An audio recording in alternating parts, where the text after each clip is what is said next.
नमस्कार, आप देख रहे हैं मनी 9 और मैं हूं आपके साथ विशाल शर्मा। आज जिस विषय पर हम लोग चर्चा करने वाले हैं वो है गोल्ड और सिल्वर की बढ़ती हुई कीमतें। अब कीमतें बढ़ रही है तो आपके मन में कई तरह के सवाल उठ रहे होंगे। पहला सवाल तो ये उठ रहा होगा कि सोने की कीमतों में आग क्यों लगी हुई। देखते ही देखते सोना 90,000 के आसपास पहुंच गया। अब करे तो करे क्या। दूसरा सवाल आपके मन में यह आ रहा होगा कि 30 अप्रैल को अक्षय तृतीया है। अक्षय तृतीया तक सोना कहां तक जाता हुआ दिख रहा है। तीसरा सवाल यह आ रहा होगा कि सोने को खरीदने की प्लानिंग करें भी तो कैसे करें। भाव तो 90,000 के आसपास है। एकदम से खरीद लें या छोटी छोटी क्वांटिटी में सोना खरीदें। इसके अलावा आज बात होगी एसजीबी की, यानी सॉवरेन गोल्ड बॉन्ड की, जिसको सरकार ने बंद कर दिया है। अब बंद तो कर दिया, लेकिन लोगों के पास जो है ऑप्शंस क्या क्या हैं। तो चलिए चर्चा की शुरुआत करते हैं। हमारे साथ मौजूद हैं एचडीएफसी सिक्योरिटीज के commodities and currencies head Anuj Gupta sir. Money 9 पर आपका बहुत स्वागत है। अनुज सर, आपसे मेरा पहला प्रश्न यह है कि जो आज ऑल टाइम हाई के आसपास सोना है, इस खबर को आप कैसे देख रहे हैं और इससे ओपनिंग कीजिए। विशाल जी, मुझे ध्यान है हमने जब 2 महीने पहले आपके साथ ही लिंक शो किया था तो हमने यही एंटिसिपेट किया था कि गोल्ड और सिल्वर के भावों में तेजी देखने को मिल सकती है, क्योंकि जिस तरीके से एक अनसर्टेनिटी वाला माहौल हमने देखा है और ट्रम्प साहब के आने के बाद तो ये अनसर्टेनिटी और बढ़ती हुई नजर आई है।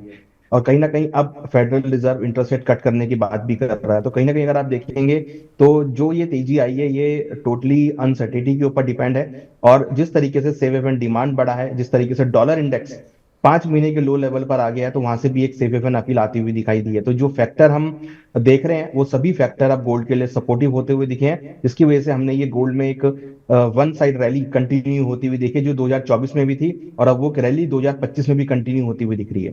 जी, लेकिन सर एक साल में ही, मात्र इस साल में अगर देखिए तो 12,000 रुपए तक महंगा हो गया है सोना सर। फ्रॉम 1 जनवरी से देखिए और आज तक के अगर तारीख को देखा जाए तो इस बीच 12,000 रुपए बढ़ चुका है प्रति 10 ग्राम का भाव।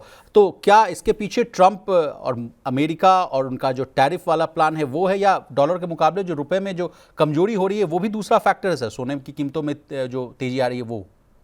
देखिए, मेन जो फैक्टर है अभी डॉलर में कमजोरी है, और जो टैरिफ ट्रम्प टैरिफ प्लान्स हैं वो सबसे ज्यादा इंपॉर्टेंट रोल प्ले कर रहे हैं, क्योंकि हमने देखा है कि जब से ट्रम्प साहब ने टैरिफ लगाए हैं उसके बाद से कनाडा, मैक्सिको, चाइना, यूरोप सभी ने ही रिटेलिएट करना स्टार्ट किया है, और उसके बाद से एक अनसर्टिनिटी वाला माहौल यहाँ पर होता हुआ दिखाई दिया है। इनफैक्ट अगर आप देखेंगे तो रिसेंटली हमने जियो पॉलिटिकल टेंशन यहूदी की तरफ से ईरान में हमने देखी है, और अगेन अगर आप देखेंगे तो हमास इजराइल हमास युद्ध दोबारा से सीज फायर को ब्रेक करता हुआ दोबारा से होते हुए दिखाई दिया है। तो ऐसे एक पॉलिटिकल अनरेस्ट के बीच में जियो पॉलिटिकल टेंशन का आना, तो ये कहीं ना कहीं एक डबल गोल्ड के लिए सपोर्टिव फैक्टर होता हुआ दिख रहा है। इसकी वजह से हमने देखा कि गोल्ड ने अब $3,000 का जो एक महत्वपूर्ण की लेवल था उसको भी यहाँ पे ब्रीच करता हुआ दिखाई दिया है। तो हमें लग रहा है कि कहीं ना कहीं जो मेजर इम्पैक्ट है वो आपकी ट्रम्प साहब की जो टैरिफ पॉलिसी है वो उतने फ्रूटफुल नहीं हो पा रही है। कहीं ना कहीं अगर अनसर्टेनिटी का माहौल है और ऐसे में जियो पॉलिटिकल टेंशन का आना, कहीं ना कहीं वो एक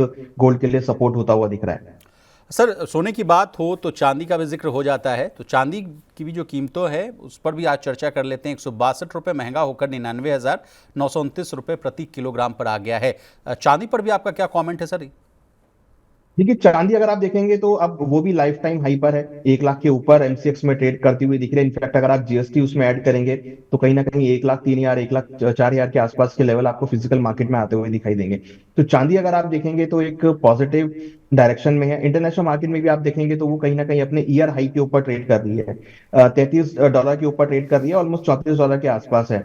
हमें लगता है कि चांदी में भी कहीं ना कहीं एक इंडस्ट्रियल डिमांड और एक बेस मेटल डिमांड के तौर पे, इंडस्ट्रियल मेटल के तौर पे देखने को मिली है, जिसकी वजह से हमने एक रैली सिल्वर में भी आती हुई दिखाई दी। गोल्ड के प्राइसेस से भी चांदी सपोर्ट लेती हुई दिख रही है, जिसकी वजह से हमने देखा कि चांदी के प्राइसेस में भी एक जो रैली है वो कंटिन्यू यहाँ पे होती हुई दिख रही है। हमें लगता है कि चांदी जो है इस टाइम गोल्ड से ज्यादा आउट परफॉर्म करती हुई दिखाई देगी, क्योंकि अगर आप इंटरनेशनल मार्केट में देखेंगे तो चांदी का हाई 2011 में $49 का था और अभी चांदी महज $34 के आसपास है। तो हमें लगता है कि अगर चांदी रनअप लेती है तो वहां भी आपको हाई लेवल आते हुए दिखाई देंगे। फिलहाल चांदी में भी हमें लग रहा है कि आने वाले दिनों में जो कंटिन्यूटी तेजी है वो रहेगी, बट ये जो फैक्टर है ये चांदी के लिए भी सपोर्टिव रोल प्ले कर रहे हैं। जी। दूसरे चर्चा पर हम लोग चलेंगे सर। ये कहा जा रहा है कि जो कीमतें हैं जो इतने ऑल टाइम हाई के आसपास है, मैं दोनों कमोडिटीज़ की बात कर रहा हूँ, तो एक सवाल तो आम निवेशकों के मन में है कि क्या इस लेवल पर ये प्राइसेस जो हैं क्या ये सस्टेनेबल है? देखिए डेफिनेटली यहाँ पे दो चीजें सामने आती हैं, एक इन्वेस्टर और एक ट्रेडर। जो ट्रेडिंग कर रहे हैं या जो एक शॉर्ट टर्म नजरिया लेके चल रहे हैं, डेफिनेटली थोड़ा सा उनके लिए यहाँ पे रिस्की हो सकता है। क्योंकि यहाँ पर अगर आप देखेंगे तो वॉलेटिलिटी बहुत बड़ी आती है। जब भी किसी वस्तु का प्राइस बढ़ता है तो उतने ही परसेंट अगर आप उसको देखेंगे, तो अगर 2-3% भी मूव करेगा तो काफी बड़े डिप, हाइज एंड लोज देखने को मिलते हैं। तो वॉलेटिलिटी वाइज यहाँ पे हाई होती हुई दिख रही है, जो कि generally trading point of view से सही नहीं है। तो जो ट्रेडर लोग हैं, मुझे लगता है कि यहाँ पे थोड़ा सा कॉशियस अप्रोच अपनाएंगे, थोड़ा वेट एंड वॉच करेंगे। और रिस्क रिवॉर्ड रेशियो भी अगर आप देखेंगे तो अभी उतना फ्रूटफुल नहीं है। तो हमें लगता है कि ट्रेडिंग पॉइंट ऑफ व्यू के लिए मार्केट थोड़ा सा स्टेबल होना चाहिए, थोड़ा बहुत करेक्शन आना चाहिए, तब जाके आपको अच्छी अपॉर्चुनिटी मिलेगी। बट हाँ, जो इन्वेस्टर हैं, हम पहले भी कहते आए हैं कि गोल्ड एक इन्वेस्टमेंट प्रोसेस है, जिसमें आप एक लंबी अवधि के लिए अगर आप व्यू बना रहे हैं तो वहां पर आप बना के चल सकते हैं। आप छोटी छोटी क्वांटिटी में गोल्ड को ऐड कर सकते हैं, हर डिप पर आप गोल्ड को ऐड कर सकते हैं। तो इन्वेस्टर के पॉइंट ऑफ व्यू से एक लंबी अवधि का व्यू होना चाहिए। बट हाँ, definitely trading point of view से या छोटी अवधि के ट्रेडिंग पॉइंट ऑफ व्यू से लगता है कि थोड़ा गोल्ड अभी एक्सपेंसिव है और यहाँ पर रिस्क रिवॉर्ड अभी उतने बेहतर नहीं है। जी। अनु सर, ये भी कहा जाता है कि शेयर बाजार में उतार चढ़ाव के चलते लोग जो हैं गोल्ड में इन्वेस्टमेंट करना और जो है अपना जो क्वांटिटी है या पैसा है वो बढ़ा देते हैं, तो क्या ये भी एक कारण माना जाता है क्या? देखिए अगर आप एक लॉन्ग टर्म सन 2000 से अगर आप ट्रैक करेंगे तो निफ्टी ने भी काफी अच्छे रिटर्न्स दिए हैं और गोल्ड ने भी रिटर्न दिए हैं। बट शॉर्ट टर्म में जनरली हम देखते हैं कि जब बाकी एसेट क्लास में परफॉर्मेंस नहीं आती है या एक अनसर्टेनिटी का माहौल के चलते आपको इक्विटी मार्केट में कई बार गिरावट देखने को मिलती है, तो ऐसी स्थिति में भी गोल्ड सपोर्ट करता है। जैसे अगर आप आज के टाइम में देखेंगे तो निफ्टी ऑलमोस्ट 4 से 5% के आसपास डाउन है। जी। बट वहीं अगर आप देखेंगे तो गोल्ड का प्राइस करीबन 15% ऊपर है, चांदी का प्राइस करीबन 15% ऊपर है। तो जब मार्केट में अनसर्टेनिटी होती है और ऐसी अनसर्टेनिटी के बीच में जब हम एक सेल ऑफ देखते हैं इक्विटी मार्केट में, तो उस स्थिति में एक सेफ हेवन डिमांड जो है वो गोल्ड में देखने को मिलती है। हालांकि जब इक्विटी मार्केट बढ़ रहा होता है तो ऑटोमेटिकली एक इन्वेस्टमेंट डिमांड के तौर पर भी लोग गोल्ड सिल्वर में इन्वेस्टमेंट करते हैं। तो अगर आप ओवरऑल देखेंगे तो जब मार्केट, अगर हम इक्विटी मार्केट को कंपेयर कर रहे हैं, तो इक्विटी मार्केट अगर गिरता है तो एक सेफ हेवन डिमांड हम गोल्ड में आती हुई देखते हैं। और जब इक्विटी मार्केट चढ़ रहा होता है तो ऐसी स्थिति में जब लोगों के पास पैसा आता है तो लोग एक्सपेंसिव आइटम्स की तरफ जाते हैं, जिसमें हमेशा से गोल्ड प्रायोरिटी पर रहा है। सिल्वर की ज्वेलरी प्रायोरिटी पर रही है, गोल्ड की ज्वेलरी प्रायोरिटी पर रही है। तो जी। उसके थ्रू भी एक अच्छा खासा मोमेंटम गोल्ड में आता हुआ दिखता है। तो मुझे लगता है कि अगर आप दोनों एंगल से देख रहे हैं तो यहाँ पे दोनों एंगल आपके लिए गोल्ड के लिए सपोर्टिव हो सकते हैं। जी। अब सर अगले सवाल पर आते हैं, कहाँ तक जाता हुआ दिख रहा है सर? देखिए अभी तो खरमास चल रहा है, यानी शुभ जो मुहूर्त होता है वो अभी नहीं है खरीदने का, लेकिन 14 अप्रैल से खरमास खत्म हो रहा है सर और 30 अप्रैल को अक्षय तृतीया है। तो ऑस्पिशियस समय होता है, खरीदारी का समय है, उसके बाद जो शादी ब्याह का जो मौसम है वो भी शुरू हो जाएगा। तो ऐसे में मेरा तो आपसे पहला प्रश्न ये है कि अक्षय तृतीया तक पहले बताइए कहाँ तक जाता हुआ दिख रहा है, फिर उसके बाद इस साल के अंत तक कहाँ तक जाते हुए आप देख रहे हैं सोने और चांदी के भाव को? देखिए अगर हम बात करें मिड टू लॉन्ग टर्म के लिए, तो मुझे लगता है कि 90,700 तक के लेवल, ऑलमोस्ट 3150 $3200 के आसपास के लेवल आपको देखने को मिल सकते हैं। अक्षय तृतीया तक कहना बड़ा मुश्किल है, क्योंकि मार्केट में वॉलेटिलिटी है। हो सकता है कि अक्षय तृतीया तक आपको 400-500 रुपए की और तेजी यहाँ पर आते हुए दिखाई दे। बट अगर हम ईयर एंडिंग या फाइनेंशियल ईयर एंडिंग की क्लोजिंग की बात करें तो हमें लगता है कि 90,700 तक के लेवल आपको गोल्ड में देखने को मिल सकते हैं, जो कि इंटरनेशनल मार्केट में करीबन 3150 या $3200 के आसपास के लेवल होंगे। हमने रिसेंटली ये भी देखा है कि बैंक ऑफ अमेरिका ने भी अपना टारगेट $3200 के आसपास का दिया है। इनफैक्ट अगर आप सिटी बैंक का देखेंगे तो वो भी करीबन $3300-3400 की बात कर रहा है। तो बड़े बड़े जो इन्वेस्टमेंट हाउसेज हैं वो भी यहाँ पे बड़े टारगेट दे रहे हैं, और हमें लगता है कि यहाँ पर फिलहाल जो हम टारगेट कर रहे हैं वो 90,000 से लेकर 90,700 के बीच के लेवल्स को टारगेट कर सकते हैं। जी। आपने सर यूबीएस का भी जिक्र करना जरूरी है सर, यूबीएस ने भी $3200 का टारगेट सेट किया है, तो लगातार सभी लोग बुलिश हैं सर। 3000 के आसपास, $3000 के आसपास अभी है सोना, तो यानी यहाँ से भी $200 का भाव देखने को मिल सकता है। देखिए बिल्कुल, जिस तरीके का माहौल चल रहा है और डॉलर इंडेक्स में जो एक डिप आते हुए दिखे हैं, और सबसे बड़ी बात क्या है कि जो देखिए ट्रम्प ने 4 नवंबर उसके बाद से जो ट्रांसफर के लिए उतने फ्रूटफुल साबित नहीं होते हुए दिख रहे हैं, और हम देख रहे हैं कि कंटिन्यूसली पॉलिसीज हैं वो उतनी सपोर्टिव नहीं है। उसकी वजह से कहीं ना कहीं एक रिसेशन का एक स्लो डाउन का जो स्लो डाउन की तरफ जा सकती है। तो अगर इकोनॉमी स्लो डाउन की तरफ जाती है या थोड़ा रिस्क आता है या फिर थोड़ी सी इकोनॉमी में अनसर्टेनिटी आती है तो फिर गोल्ड में सपोर्ट आता हुआ दिखाई देगा। तभी हमने देखा कि पिछले 2 महीने अगर आप जनवरी और फरवरी की बात करेंगे तो गोल्ड थोड़ा स्टेबल में था।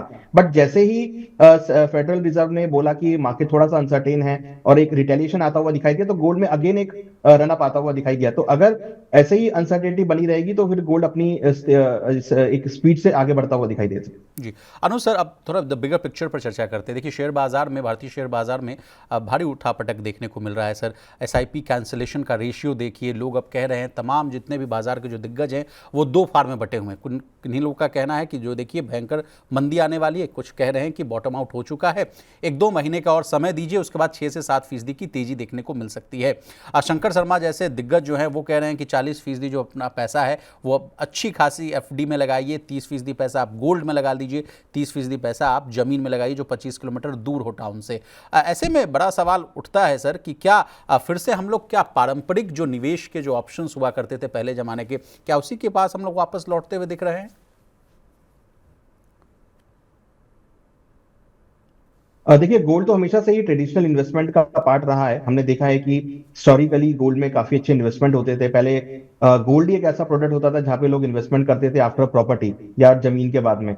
तो कहीं ना कहीं वो ट्रेडिशनल जो है वो इंडिया के अंदर अभी भी है। और हम देख रहे हैं कि कहीं ना कहीं इंडिया ही नहीं, जो फॉरेनर्स हैं वो भी अब गोल्ड में इन्वेस्टमेंट कर रहे हैं। फॉरनर ही नहीं, अब सेंट्रल बैंक्स भी इसके अंदर इन्वेस्टमेंट कर रहे हैं। हमने पिछले 2-3 सालों में सेंट्रल बैंक की काफी अच्छी बाइंग हमने गोल्ड में आती हुई देखी है। तो कहीं ना कहीं गोल्ड को एक ट्रेडिशनल इन्वेस्टमेंट के तौर पे देखा जा रहा है। और हम देख रहे हैं कि धीरे धीरे लोग भी, इंडिविजुअल्स भी गोल्ड के अंदर अपना इन्वेस्टमेंट को बढ़ा रहे हैं। तो ट्रेडिशनल की तरफ ऑलरेडी लोग हैं और धीरे धीरे लोग अब गोल्ड की अपनी होल्डिंग्स जो है वो यहाँ पे बढ़ाते हुए दिख रहे हैं। और हम देख रहे हैं कि पहले लोग गोल्ड को एज ए इन्वेस्टमेंट के तौर पे नहीं देखते थे, उन्होंने गोल्ड को इन्वेस्टमेंट के तौर पे देखना चालू किया। उन्होंने अपने पोर्टफोलियो में 10 से 20% गोल्ड को ऐड करना स्टार्ट किया। अब वही रेशो अब 30% के आसपास आता हुआ दिख रहा है, क्योंकि उनको दिख रहा है कि कहीं ना कहीं गोल्ड एक ऐसा प्रोडक्ट है जो कि लॉन्ग टर्म में उनको काफी अच्छे निवेश रिटर्न दे सकता है। और अगर उनकी कहीं और इन्वेस्टमेंट है तो उसको भी हेज प्रोवाइड करता है। जी, रॉबर्ट कियोसाकी साहब भी कहते हुए दिखते हैं सर कि अब सोने में आप निवेश बढ़ाइए। वो तो फरवरी से ही भी कहते हुए नजर आ रहे हैं कि देखिए भारतीय शेयर बाजार हो या ग्लोबल जितने भी बाजार हैं उसमें गिरावट आएगी, मंदी आएगी, लेकिन सबसे सेफेस्ट बेट है कि आप बिटकॉइन में, गोल्ड में, सिल्वर में अपना जो निवेश है वो बनाए रखें। सर अब आगे बढ़ते हैं और गोल्ड ETF की बात करते हैं सर। एम्फी का जो डेटा आया वो बड़ा चिंताजनक था। चाहे इक्विटी म्यूचुअल फंड में इन्फ्लो की बात हो, वहाँ 26% का डेंट हो, स्मॉल कैप या मिड कैप में देखिए 34 से 35% का जो इन्फ्लो है उसमें गिरावट देखने को मिली। लेकिन एक जगह जो पिक्चर है वो बहुत ही शानदार देखने को मिली, वो था गोल्ड ETF। कहा गया कि वहां जो फरवरी का जो नेट इन्फ्लो है, अगर सालाना आधार पर हम लोग देखें सर, तो 99% का सर्ज है। फरवरी 2024 में यह आंकड़ा 997.22 करोड़ था, जो अब बढ़कर फरवरी 2025 में 1979.84 करोड़ हो गया। यानी अगर परसेंटेज वाइज देखें तो इसमें 99% की तेजी देखने को मिल रही है। पहले हम आपसे समझना चाहेंगे गोल्ड ETF है क्या सर, और इसमें लोगों का रुझान क्यों बढ़ रहा है? देखिए, gold ETF exchange traded fund है जो कि AMC कंपनीज हैं, जो म्यूचुअल फंड में कंपनीज है, उनके द्वारा रन किया जाता है। और कहीं ना कहीं ये फिजिकल गोल्ड से बैक्ड रहता है। तो कहीं ना कहीं जो आप अगर गोल्ड में इन्वेस्टमेंट करना चाह रहे हैं तो गोल्ड एक बहुत छोटे डिनोमिनेशन में आप ETF के थ्रू बाय कर सकते हैं। रुझान इसलिए बढ़ रहा है क्योंकि हमने देखा कि सोवरेन गोल्ड बॉन्ड जो है RBI की तरफ से डिसकंटिन्यू हुआ है। तो उसके बाद जो गोल्ड ETF की तरफ डिमांड है लोगों की वो बढ़ती हुई दिखाई दी, जिसमें हमने देखा भी है कि AUM में करीबन 95% का जब आता हुआ दिखाई दिया। तो इसका मतलब कहीं ना कहीं लोग इन्वेस्टमेंट के तौर पे गोल्ड को देख रहे हैं और एक अच्छा फॉर्म है ये गोल्ड को बाय करने का, क्योंकि इसके जो प्राइसेस हैं गोल्ड ETF के वो फिजिकल गोल्ड के अकॉर्डिंग चलते हैं। तो और कहीं ना कहीं ये एक तरीके से फिजिकल पेपर गोल्ड के तौर पर है। जैसे जैसे गोल्ड का भाव डोमेस्टिक मार्केट में बढ़ेगा, फिजिकल मार्केट में बढ़ेगा, यहाँ भी आपको प्राइस में उतना अप्रिशिएशन देखने को मिलेगा। तो एक फॉर्म है ये गोल्ड को बाय करने का, जो कि बैक्ड बाय फिजिकल गोल्ड रहता है AMC के थ्रू में। तो मुझे लगता है कि कहीं ना कहीं जो लोग फिजिकल गोल्ड नहीं ले पा रहे हैं या जिनको गोल्ड को रखने की समस्या है वो ETF में आते हुए दिख रहे हैं। जी, अब सर सॉवरेन गोल्ड बॉन्ड की जो आपने चर्चा छेड़ी है सर, उस पर भी हम लोग चर्चा करना चाहेंगे। सर सॉवरेन गोल्ड बॉन्ड का जो सीरीज़ है 2016-17 सीरीज़ 4, उसका रिडम्पशन का कल एक आंकड़ा आ गया है कि 8,624 रुपये प्रति ग्राम जो है तय किया गया है सर।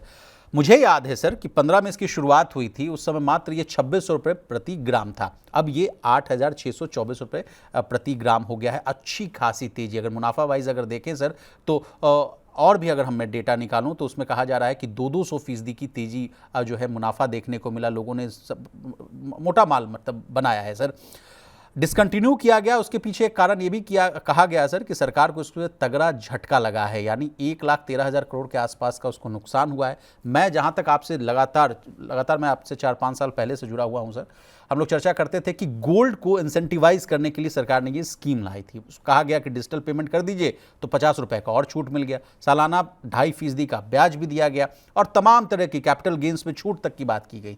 ऐसी क्या बात हुई कि सर कि सरकार को इसको डिसकंटिन्यू करना पड़ गया और इतना तगड़ा जो झटका है 1,00,000 करोड़ से आसपास का वो झेलने को मिल रहा है सरकारी खजाने को? देखिए, जो सरकार का मेन मोटिव था कि गोल्ड मोनेटाइजेशन स्कीम जो सरकार ने लॉन्च की थी, कि जो लोग गोल्ड फिजिकल फॉर्म में ले रहे हैं, और देखिए गोल्ड फिजिकल फॉर्म में लेने का मतलब अगर आप एक लेमैन की बात करेंगे तो उसके लिए एक तरीके से डेड एसेट बन जाता है, क्योंकि जनरली गोल्ड खरीदा जाता है, बेचा नहीं जाता है। तो और ये भी कहा जाता है, अगर आप ट्रेडिशनल की बात करते हैं तो गोल्ड जो है हमेशा खरीदने के लिए है, गोल्ड कभी नहीं बेचा जाता। गोल्ड सिर्फ तब बेचा जाता है जब बहुत मुसीबत का टाइम आता है। तो ऐसे में अगर आप देखेंगे तो मुश्किल से ही 5 या 10% लोग होंगे जो गोल्ड को बेचकर कैश लेते होंगे। जनरली गोल्ड अगर लोग बेचते भी हैं तो वो उसको एक चेंज करने के लिए लेते हैं, या ज्वेलरी डिजाइन करने के लिए, या पुराना गोल्ड लेके नया गोल्ड लेते हैं, तो वो गोल्ड के बदले गोल्ड ही आता है। तो गोल्ड कभी भी बेचा नहीं जाता है। और यहाँ पे जो सरकार ने स्कीम लॉन्च की थी वो गोल्ड मोनेटाइजेशन को था, कि जो लोग फिजिकल में गोल्ड लेकर अपने बैंक में अपने डिपॉजिट में रख रहे हैं या लॉकर में रख रहे हैं, वो इकोनॉमी में नहीं आ पा रहा जी। है। जो इकोनॉमी में एक स्मूथनेस आनी चाहिए फंड की, वो वहां पे बाधित हो रही थी। तो सरकार ने ये सोचा कि जो लोग फिजिकल गोल्ड लेकर लॉकर में रख रहे हैं वो कहीं ना कहीं एसजीपी के थ्रू गोल्ड को लेंगे, और फिर जो उनसे जो पैसा आएगा उसको वो मनी में मार्केट में उसको यूज करेंगे। तो कहीं ना कहीं क्या हुआ कि जो गोल्ड का प्राइस था वो उतना एंटिसिपेट नहीं था कि इतनी स्पीड से गोल्ड का भाव बढ़ जाएगा। तो जो सरकार को रिटर्न देना था वो भी यहाँ पर बढ़ा, जो 2.5% का गारंटेड रिटर्न था जी। वो भी यहाँ पर बढ़ा, और जो रिडम्पशन था वो भी यहाँ पर बढ़ता हुआ दिखाई दिया। तो अगर हम कोई चीज 100 रुपए में ले रहे हैं और उसको अगर हम 500 रुपए में काट रहे हैं तो 400 रुपए का नेट जो रिटर्न है वो यहाँ पर सरकार को देना पड़ा। तो कहीं ना कहीं अगर आप देखेंगे कि जो सरकार की आरओआई है यहाँ पर काफी इंक्रीज हो गई, जो एंटिसिपेट नहीं थी, जिसकी वजह से सरकार के ऊपर थोड़ा सा एक्स्ट्रा बर्डन आता हुआ दिखाई दिया। प्लस 2.5% का जो गारंटेड रिटर्न सरकार ने इस पर दिया था वो भी सरकार को देना पड़ा, जिसकी वजह से जो ओवरऑल रिडम्पशन अमाउंट थी वो सरकार के ऊपर बढ़ती हुई दिखाई दी, जिसकी वजह से हमने देखा कि सरकार के ऊपर एक्स्ट्रा बर्डन आया और उस बर्डन के चलते सरकार ने इसको डिसकंटिन्यू किया। जी अनुज सर, अब मेरा नेक्स्ट सवाल आपसे है कि देखिए अब एसजीबी तो बंद हो गया, तो अब और क्या क्या ऑप्शंस बच रहे हैं हमारे जैसे इन्वेस्टर्स के लिए, आम जनमानस के लिए? देखिए, फ्यूचर्स मार्केट में एमसीएक्स गोल्ड है, जिसमें आप 1 ग्राम का गोल्ड, 8 ग्राम का गोल्ड गिन्नी, 100 ग्राम का गोल्ड मिनी और 1 किलो का गोल्ड ले सकते हैं। उसको आप डीमैट फॉर्म में रख सकते हैं, उसको बाद में फिर एक्सचेंज आप डिलीवरी भी ले सकते हैं। तो ये एक अच्छा ऑप्शन है जिसको आप यूज कर सकते हैं। सेकंड ऑप्शन जो है, जो काफी फ्लेवर में है, जी। जिसको हमने डिस्कस भी किया, ईटीएफ, और हमने देखा है कि उसके अंदर काफी अच्छा एयूएम लोगों का इंक्रीज होता हुआ दिखाई दिया है। इक्विटी मार्केट के एयूएम्स में ईटीएफ में हमने गिरावट देखी है, मगर उसके वनस्पत अगर आप कंपेयर करेंगे तो 95% का जंप हमने गोल्ड ईटीएफ, सिल्वर ईटीएफ में आते हुए देखा है। तो ये काफी अच्छा अट्रैक्टिव ऑप्शन है, जो लोगों के इन्वेस्टर इसको पसंद कर रहे हैं और उसके अंदर अपना मनी डाल रहे हैं। तो ये एक सेकंड ऑप्शन हो सकता है।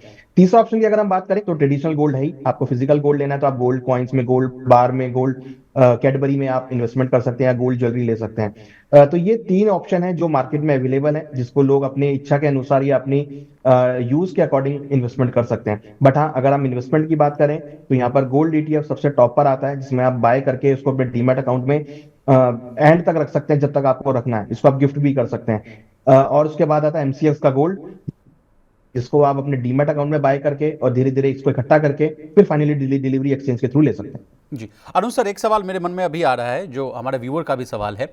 वो पूछना चाह रहे हैं आपसे कि सर बीते कुछ दिनों से ये हमने सुनने को मिलता है कि आरबीआई, जो देश का हमारा जो केंद्रीय बैंक है, वो ब्रिटेन से 100 टन जो सोना है वो भारत लाता है।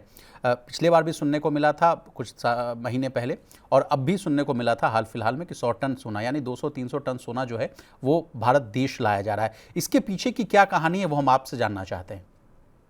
देखिए इसके पीछे की पहले कुछ सालों पहले जब गोल्ड गिरवी रखा गया था तो वो गोल्ड यहाँ पे वापस आ जा रहा है, जो कि इंडिया की ही प्रॉपर्टी थी।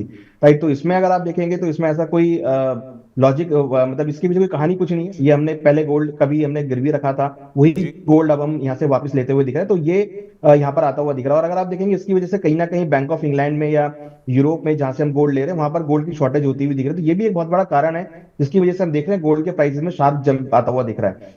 तो कहीं ना कहीं जो हम गोल्ड ले रहे हैं वो हमारा ही पहले का गोल्ड वहां पे रखा हुआ था इंडिया का, वही गोल्ड हम यहाँ पे वापस लेते हुए दिखे। जी। अब जाते जाते सर आपसे जनता ये भी जानना चाहती है कि मान लीजिए फिजिकल गोल्ड हम खरीदना चाहते हैं तो what should be the dos and don'ts. Physical gold अगर ले रहे हैं तो डेफिनेटली हॉल मार्किंग का गोल्ड है, एचयूआईडी नंबर के साथ गोल्ड आप ज्वेलरी अगर ले रहे हैं तो ये आप जरूर देखें, क्योंकि गोल्ड में प्रायोरिटी का हमेशा से क्वेश्चन रहा है।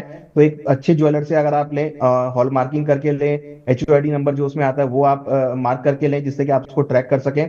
और जब भी आप कोई पेमेंट लें तो हम हमेशा से कहते हैं कि आप अगर गोल्ड ले रहे हैं तो अपना पैन कार्ड या फिर आप जो भी पेमेंट कर रहे हैं उसको विद बिल के साथ अगर आप लेंगे तो आपको आगे उसको बेचने में या आगे उसको ट्रांसफर करने में इजी रहेगा। तो कुछ ये जो टर्म्स है इसको आप यूज कर सकते हैं और कहीं ना कहीं रेगुलेटरी फ्रेमवर्क के अंदर आप गोल्ड ले सकते हैं। जी। अब जाते जाते अगर आपका कोई डिस्क्लेमर हो तो प्लीज़ दे दीजिए सर। देखिए यहाँ पर हमने जो भी डिस्कस किया है वो एक नॉलेज के लिए, अवेयरनेस के लिए। इसमें हमारी कोई पर्सनल पोजीशन नहीं है। जो भी आप अगर गोल्ड में ट्रेडिंग करना चाहते हैं, इन्वेस्टमेंट करना चाहते हैं, तो अपने रिस्क सलाहकार से, रिसर्च एडवाइजर से डिस्कस करके आप ले सकते हैं। इसमें हमारी आपका कोई पर्सनल पोजीशन नहीं है। जी बहुत शुक्रिया सर, आपका बहुत धन्यवाद कि आपने अपना कीमती समय मनी 9 के लिए दिया। तो इसी तरह देश, दुनिया और बिजनेस जगत से जुड़ी तमाम ताज़ा तरीन खबरों के लिए बने रहिए हमारे साथ और देखते रहिए मनी 9।